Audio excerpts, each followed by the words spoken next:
Allez, on plonge dans un concept vraiment fascinant. Une foi qui refuse catégoriquement d'être stoppée par le moindre obstacle. Alors, face à un mur complètement insurmontable, on fait quoi? On baisse les bras ou on fonce carrément? L'histoire commence avec 4 amis hyper déterminés. Leur seul et unique but, amener leur ami paralysé jusqu'à Jésus. Sauf qu'un énorme obstacle se dresse direct, la maison où ils vont est littéralement blindée de monde. L'entrée est bloquée? Pas grave.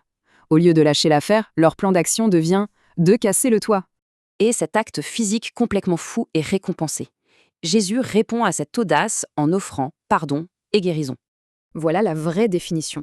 Une foi inarrêtable voit un mur gigantesque et cherche immédiatement comment passer par-dessus. C'est vraiment un choc de mentalité. Soit on se dit que c'est mort, soit on demande où est le toit. Le moteur de tout ça? Une conviction en béton, aucune barrière ne dépasse la puissance divine, point final. Mais du coup, aujourd'hui, ça donne quoi? Qu'est-ce qui représente cette foule immense qui nous bloque au quotidien? Il faut absolument identifier cette porte fermée. Quel est ce frein exact qui empêche d'avancer vers l'objectif? Ces barricades, on les connaît tous. La peur paralysante ou le doute agissent souvent comme des murs infranchissables. Le secret, il faut nommer clairement cet obstacle. C'est vraiment la toute première étape indispensable pour le vaincre. Ensuite, l'approche est hyper frontale. On prend cet obstacle fraîchement identifié et on fonce carrément au travers. L'idée, c'est de développer une confiance totale. Une fois capable de briser les toits, peu importe le défi. D'où cette question super importante. Est-on réellement éveillé face à ces défis ou juste présent physiquement? Est-ce qu'on cherche une vraie transformation ou est-ce qu'on écoute juste l'information sans rien faire?